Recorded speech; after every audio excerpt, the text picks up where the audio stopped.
Welcome to part 2 of Top 9 Week, my non-existent viewers. Last night, I did my top 9 favorite movies of 2023 list, and I'm very pleased to say that 2023 overall I felt like was a pretty solid year for film, but there were a few outliers where it was not a very solid year for film. So tonight, we're going to do my top 9 worst movies of 2023. And tomorrow I'm going to be doing my 9 most anticipated films of 2024.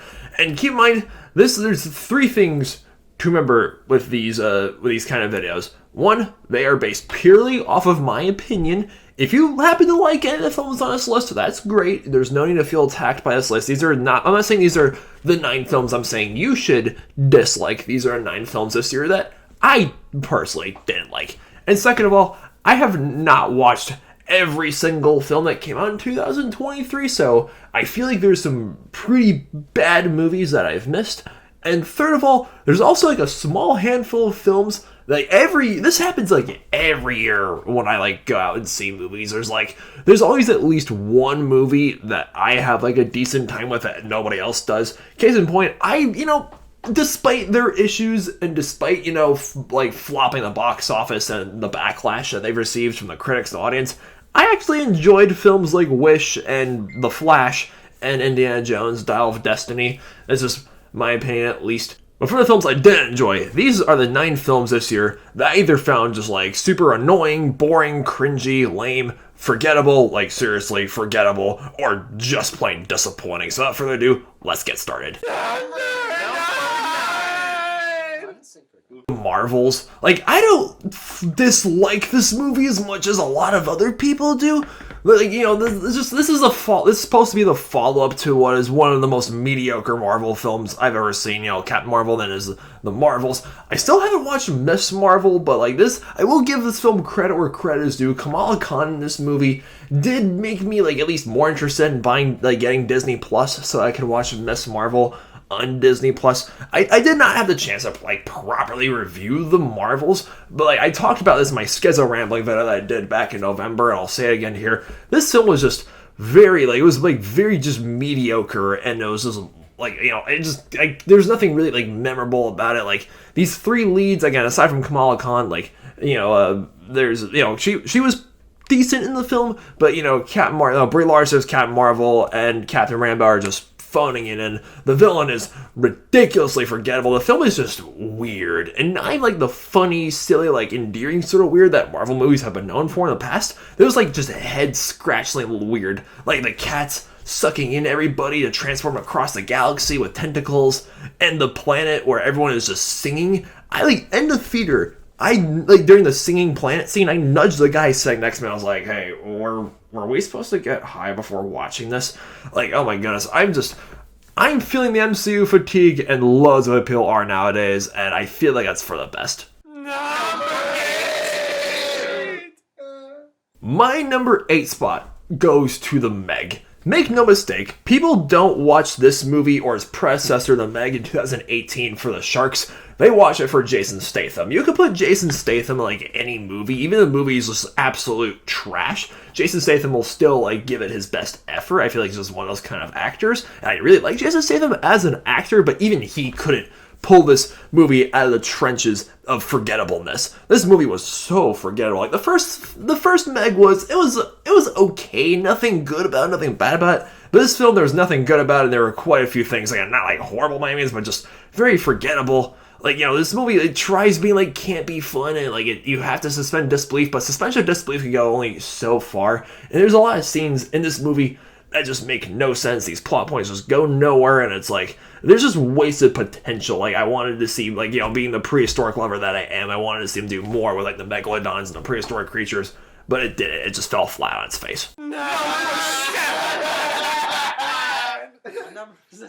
My number 7 spot goes to Shazam! Fury of the Gods. Man, this is the sequel to one of my favorite DCU movies, Shazam back in 2019. The movie turns 5 years old this year, and I still love that movie to this day. But Fury of the Gods was it was so forgettable. And it's funny because I reviewed this and Scream 6 and a certain other film we'll get to later as my first triple review way back in March. that was like the last video I made before I took my 2.5 month hiatus from making YouTube videos this year. And Rachel Zegler is in this movie, and I just wanted to show you guys this clip right here from that video. If you haven't, it's just for those of you who haven't got around a chance to watch that video that I filmed before I took my hiatus. I'm happy for Rachel Zegler. I mean, wasn't the biggest fan of her character, but I'm happy for the actress that she's, finding work after a West Side Story. Oh my goodness. With all the controversy surrounding Rachel Zegler within the past, 10 months with the Snow White live-action remake, that little clip has just aged as well as a banana that you forgot about that was sitting in a closet. Oh my goodness. The characters, I barely remember anything that happened in this movie. I had to that's the thing. A solid 2/3 of this list are films I honestly just barely remember anything from, and I had to rewatch my movie reviews for these films to remind myself. I was like, oh yeah, I remember that scene where Lucy Liu was riding the dragon, and the dragon still looked fake. The CGI was just bad, and everything, the small handful of things that Fear of the Gods does do well, its presser just does better. So I really hope that I honestly, I didn't even bother with Aquaman and the Lost Kingdom, and I really hope that both studios, DC and Marvel, really learn from their mistakes after 2023. Number 6. Speaking of which, 2023 was a fairly hit or miss year for Marvel movies. As I said yesterday, in my my top 9 favorite movies of the year list, 2023 we had Guardians of the Galaxy 3 and Spider-Man Across the Spider-Verse. Both were complete gems, that were Marvel movies. But then we had the Marvels, which is just aggressively mediocre, and then we had Ant-Man and the Wasp: Quantumania, which is arguably dare I say it, hot take possibly, this film is even more forgettable than Thor: The Dark World. It is quite possibly the worst film in the entire franchise. Just Paul Rudd as Ant-Man, boy, you are better than this. The whole point, the first 2 Ant-Man films were just hey, the Ant-Man, he shrinks in size and he goes on these adventures. It's not a smaller budget, but it feels intentionally on a smaller scale compared to other MCU movies on purpose, because it fits the whole theme of Ant-Man being tiny. That in the case of Quantumania, this film felt way too big for its own good, and I couldn't stand Ant-Man's daughter in this movie. They picked a different actress over the one they had in Endgame. That was such a wholesome reunion scene that Ant-Man had with his daughter in Endgame before they go off to fight Thanos. And this movie ruined that. Cassie, his daughter, is just such a Mary Sue.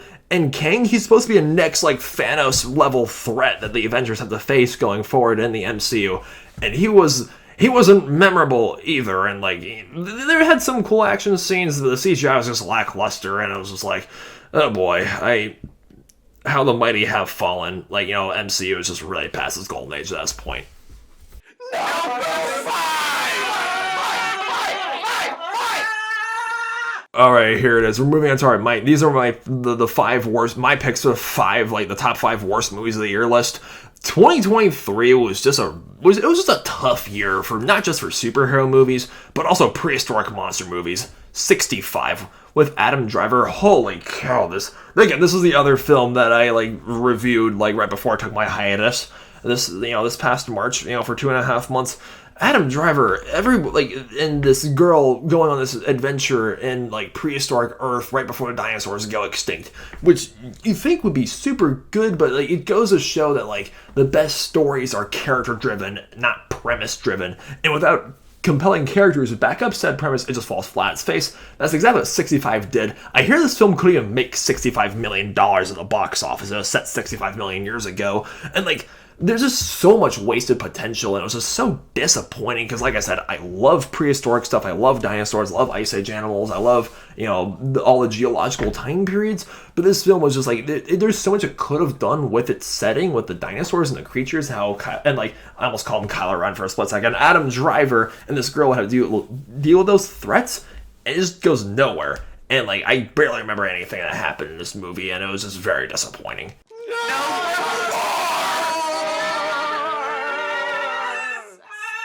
My number 4 spot goes to Retribution. Just how many vehicles can you put Liam Neeson in for an entire action movie? We've had planes, we've had trains, now we have a car with Retribution. What's next? You gonna put Liam Neeson in a spaceship and send him to the moon? or Liam Neeson on a boat and send him to an iceberg. Like, poor Liam Neeson is like getting stuck in the same action movie like every year, and it's just like, I really hope he like hires new agents to get him into better roles, because I love Liam Neeson. He's such a great actor, and he keeps getting these bad movies. Retribution was very sloppily edited. The story, the plot twists, it makes no sense, and it's sloppily written. And he's a dad of these two kids. The two kids were totally insufferable throughout the film, and I just couldn't care less. Like, honestly, I saw this movie and Gran Turismo. Gran Turismo is a really solid film. I recommend you guys check it out if you haven't already. I saw both films on National Cinema Day this past August when a ticket was only $4. $4 for a movie ticket, and I still want my money back.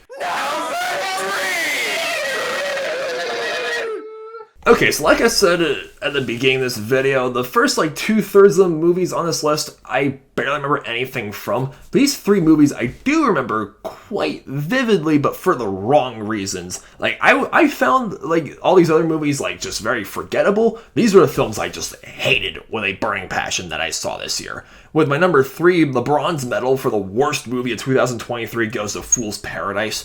Like, this was one out of many films I saw during like my hiatus from making YouTube videos, and I gave them like my bite-sized mini review, my Schizo Rambling video that I made in Utica this past June, and I was like, don't watch Fool's Paradise. Charlie Day, you were so great as Luigi in Super Mario Bros. This past spring, and yet you also were in this movie where like Charlie Day, he's such a bright and charismatic like comedic actor, and yet he barely speaks during the entire movie. And Ken Jeong plays this down on his luck publicist. Man, I remember, you know, just like seeing Ken Jeong voice Mr. Green and Norma North, that horrendous like animated film back in 2016, and like I remember seeing like other movie reviewing YouTubers being like, oh, Ken Jeong, you need to find better roles to like be in movies with, otherwise like you're gonna have to go back to being a doctor, because he quit being a doctor because he wanted to go into comedy. Yeah, that has aged like fine whiskey. Like, Ken Jeong, like every scene is just energy drinks and energy drinks. He's just drinking an energy drink, and he's saying these things that are supposed to be funny, and it's just not landing, and the film is just so boring. These are the worst kinds of movies. Fool's Paradise. If you've seen this movie, good. I'm happy for you. Unfortunately, I did. Like, cause like unfunny comedies are just the worst. Because if you have a bad horror movie, or a bad action movie, or a bad drama, or a bad romance, these people can like laugh at it for being unintentionally hilarious. But the whole point of a comedy is not supposed to make you laugh, right? And if it isn't, then it's a bad comedy, and you're just sitting there bored and be like, what am I doing? Number 2!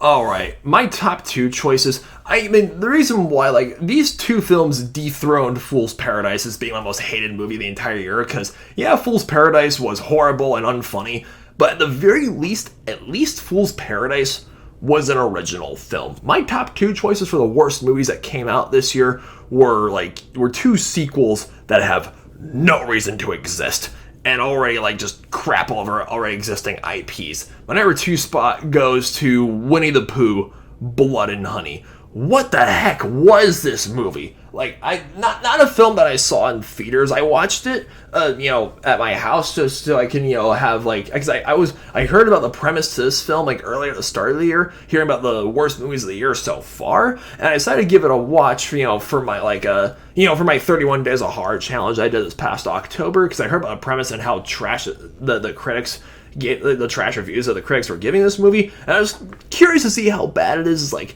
it doesn't even like try to be like a parody or a satire on these beloved characters. It takes itself way too seriously.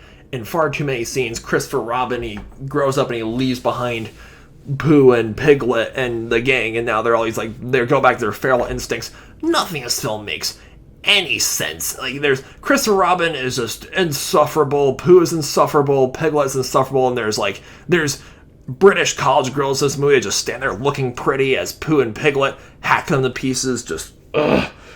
And I hear that this film actually was a commercial success and it's getting sequels. God help us all.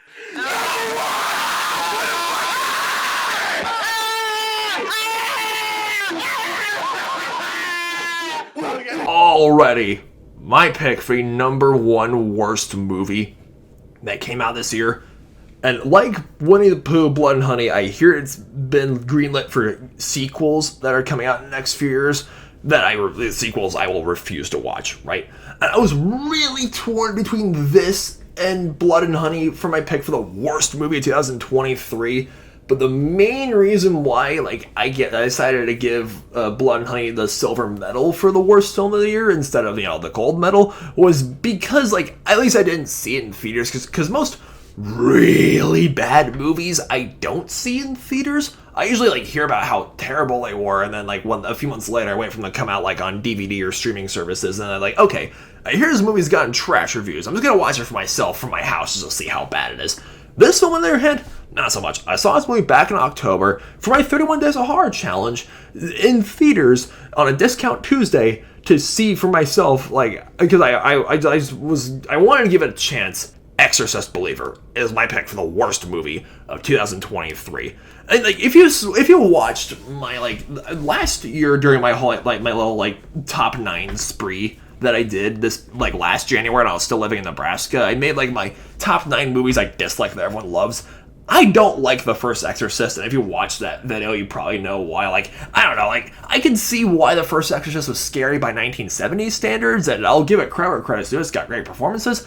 This film, Exorcist Believer, makes the first Exorcist look like Alien, which is my personal favorite horror movie of all time. The Exorcist Believer is just again, it tarnishes the legacy of this franchise. It brings back actresses in the original that are only on screen for very little screen time. They're just glorified cameos. These new characters are supposed to be getting sequels.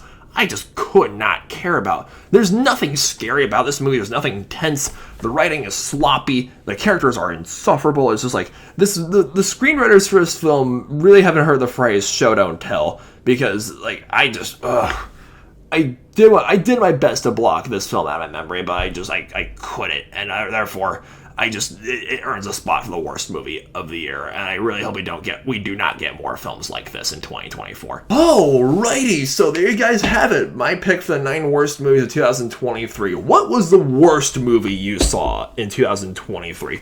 Let me know in the comments down below, and stay tuned for my other top 5 and top 9 videos I got planned for you within the next 5 days, and subscribe to my channel, please. This has been TV9. You guys have a good night, and stay beastly.